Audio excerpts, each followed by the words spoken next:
అయితే ఇప్పుడు మీరు ఆహ్, ఇది ఒకటి చెప్పారు గదా! అలాగే కొంతమంది ఉంటారు. ముందర హ్యాపీగా లవ్ జేసుకుంటారు. మ్యారేజ్ జేసుకోంగానే విడిపోతారు. ఇదెందుకు జరుగుతుంటుంది? సో, ఇలాంటి మీరు చెప్పిన కేసెస్‌లో కూడా వస్తూ ఉంటారండి చాలామంది. వాళ్ళకి ఉన్న కార్మిక్ రిలేషన్ ఏంటనేది రూట్ కాజ్‌లో మనం తెలుసుకుంటాం. అయితే మీకు ఇంట్రెస్టింగ్‌గా ఒక కొత్త పాయింట్ చెప్పడం కోసం నేను ఎగ్జాంపుల్ చెప్తున్నాను. ఒక పర్సన్ ఇలాగే మేము మ్యారేజ్ చేసుకున్నామండి. మ్యారేజ్ చేసుకొని ఇప్పుడు మేము డైవర్స్ అయ్యే పొజిషన్ వచ్చింది. అసలేంటి ఇంత ప్రాబ్లమ్ ఏంటి అని చూస్తే వాళ్ళతోటి జరిగిన డిస్కషన్‌లో రిలేషన్‌షిప్ ఇష్యూస్ వీళ్ళకున్నాయి. వాళ్ళ బాబాయ్ వాళ్ళకుంది. వాళ్ళ అత్త వాళ్ళకుంది. అలాగే వాళ్ళ తాతగారి తరంలో కూడా చాలామందికున్నాయన్నమాట. ఓకే. అంటే ఏంటి? ఈ రిలేషన్‌షిప్ ఇష్యూస్ అనేవి ఇక్కడ స్టార్ట్ అయినవి కాదు. వీళ్ళ ఫ్యామిలీ ట్రీలో చాలా ఉన్నాయి. ఓకే. అయితే నేను ఈ పాయింట్ నేను మీకు ఎందుకు చెప్తానంటే చాలామంది చూసే వాళ్ళకి ఇది హెల్ప్ అవుతుందండి.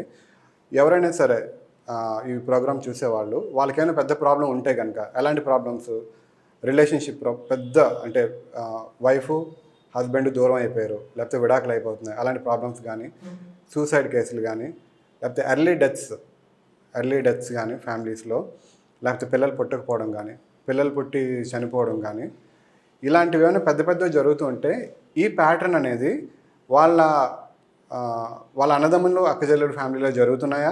అలాగే వాళ్ళ ఫాదరు అన్నదమ్ములు, అక్కచెల్లెలు ఫ్యామిలీలో జరుగుతున్నాయా? అలాగే వాళ్ళ తాతగారు అన్నదమ్ములు, అక్కచెల్లెలు ఫ్యామిలీలో జరుగుతున్నాయి అనేది చూసుకోవడం చాలా ఇంపార్టెంట్ అండి. మేము ఈ ప్యాటర్న్‌లో చూస్తే చాలా అంటే ఈ మధ్యన లాస్ట్ ఒక 6 మంత్స్‌లో చాలా కేసెస్ రావడం జరిగింది. వీళ్ళందరికీ రూట్ కాదు వాళ్ళ యాన్సెస్టర్స్ లైఫ్‌లో ఉందన్నమాట. యాన్సెస్టర్స్ లైఫ్‌లో ఏదో ఒక మిస్టేక్ చేయడం వాళ్ళు మా పూర్వీకులు.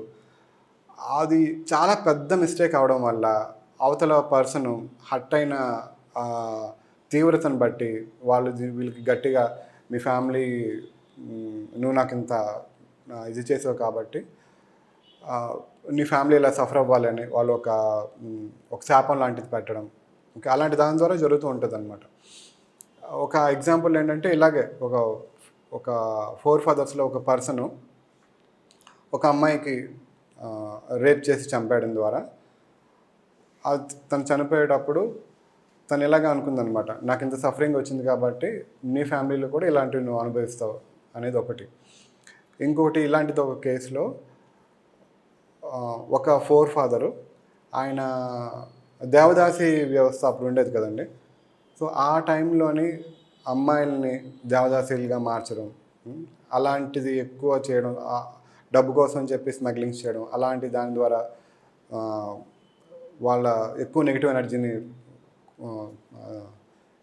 ఎనర్జీని కూడగొట్టుకోవడం. సో అదంతా వాళ్ళ ఫ్యామిలీకి ఎఫెక్ట్ అవ్వడం, ఇలాంటివన్నీ జరిగాయి అన్నమాట. సో ఇలాంటి కేసెస్ వస్తున్నాయండి.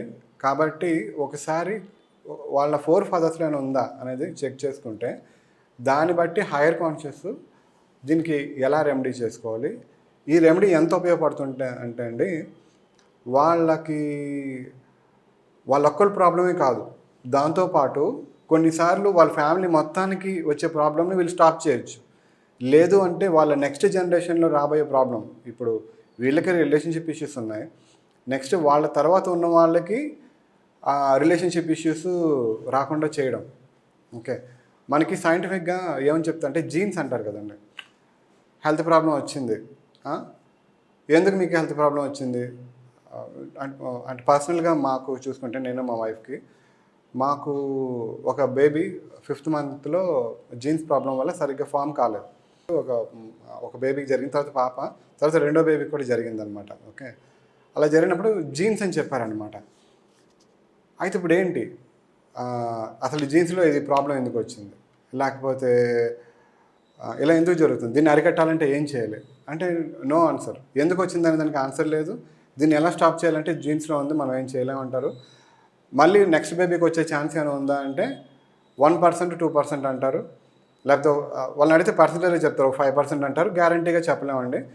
మీకు ఉందో లేదో మనం తెలుసుకోవచ్చు, కానీ ఏమైనా దీంట్లో తెలుస్తుంది, కానీ అది రిపీట్ అవుతుందా అనేది చెప్పలేము, అవ్వదని కూడా మేము చెప్పలేమని చెప్తారనమాట. సో హెల్త్ ఇష్యూస్ అన్నీ జీన్స్ నుంచి వస్తూ ఉంటాయి కదా. ఆ జీన్స్లో అసలు ఎందుకు స్టార్ట్ అయింది హెల్త్ ఇష్యూ? ఓకే. ఎందుకంటే ఇలాంటి రీజన్ ఉండడం వల్ల, ఏదైనా ఒకటి జరగడం వల్ల అది ఫ్యామిలీ అందరికీ హెల్త్ ఇష్యూ రావాలంటే వాళ్ళ జీన్స్లో ఒక ప్రాబ్లం క్రియేట్ అవుతుంది. అది ఎంతవరకు జరుగుతుంది అంటే వాళ్ళు రెమెడీ చేసుకునేంత వరకు జరుగుతుంది. వాళ్ళు ఎప్పుడైతే రెమెడీ చేసుకుంటారో లేకపోతే ఏదైనా సరే ఆ ప్రాబ్లమ్ని మూల కారణం తెలుసుకొని దాన్ని ఎగ్జాక్ట్గా ఏం చేసి ఫిక్స్ చేసుకోవాలో చేసుకుంటే నెక్స్ట్ జనరేషన్ నుంచి ఆ ప్రాబ్లం కూడా ఉండదండి. అంటే ఇప్పుడు ప్రజెంట్ ఉన్న వాళ్ళకి జీన్స్లో ఫిక్స్ అయిపోతుంది, వాళ్ళ బాడీ మారిపోతుంది అని మనం చెప్పం, కానీ వాళ్ళ నెక్స్ట్ జనరేషన్స్కి ఆ హెల్త్ ఇష్యూని రాకుండా చేయొచ్చు, లేకపోతే ఆ రిలేషన్షిప్ ఇష్యూ రాకుండా చేయొచ్చు, లేకపోతే ఎవరైతే సూసైడల్ ఉంటారో వాటిని రాకుండా చేయొచ్చు. ఇలాంటివి ఇదంతా చాలా పెద్దది యాక్చువల్గా చెప్పాలంటే, అంత చిన్న విషయం అయితే కాదు, కానీ వాటిని ఫిక్స్ చేయొచ్చండి. ఓకే, రీసెంట్గా ఒక కేసు వచ్చింది, వీళ్ళకి కూడా ఫ్యామిలీ ప్యాటర్న్ల ఇష్యూనే. వాళ్ళ ఒక అబ్బాయిని మర్డర్ చేశారనమాట. ఆ మర్డర్ వాళ్ళ బాబాయ్ కూడా జరిగింది. అంతకు వాళ్ళ తాతగారు ట్రీలో ఒక ఆయన సూసైడ్ చేసుకుని చనిపోయారు. సో ఏంటంటే ఎందుకు ఇదంతా జరుగుతుందంటే దాని వెనకాల బ్యాక్గ్రౌండ్లో ఇలాంటి రీజన్ ఉంటుంది అనమాట. సో అది తెలుసుకొని దాన్ని ఫిక్స్ చేసుకోవాల్సిన అవసరం ఉంటుందండి. అయితే ఇప్పుడు ఇది రిలేషన్షిప్స్ గురించి మీరు చెప్పింది చాలా బాగుంది. నెక్స్ట్ వచ్చేసి ఇప్పుడు మానవ జీవితంలో ఎక్కువగా ఫైనాన్షియల్ ఇబ్బందులు ఉంటాయి, ఫైనాన్షియల్ ప్యాటర్న్స్. నేను గమనించినంత వరకు ఏంటంటే ఒక వ్యక్తికి అప్పులు అవుతూ ఉంటాయి, ఒక అతను సంపాదిస్తూ ఉంటాడు, ఓ వ్యక్తికి ఎక్కడైనా స్ట్రక్ అవుతూ ఉంటాయి. ఈ ఫైనాన్షియల్ ప్యాటర్న్స్ అనేది ఎలా ఉంటాయి? ఇప్పుడు ఫైనాన్షియల్ ఇష్యూస్ అనేది చాలా కామన్గా అందరికీ ఉండే ఒక ప్రాబ్లం అండి. అయితే ఇందులో లెవెల్స్ ఉంటాయి. చిన్న చిన్న ఇష్యూస్ అందరికీ ఉంటాయి, కొంతమందికి చాలా తీవ్రమైన ఫైనాన్షియల్ ఇష్యూస్ ఉంటాయన్నమాట. అలాంటి వాళ్ళకి మేము సెషన్స్ చేసేటప్పుడు ఒక్కొక్కరికి ఒక్కొక్క రకంగా వాళ్ళ పాస్ట్ లైఫ్ రీజన్ అనేది బయటపడుతూ ఉంటుందండి.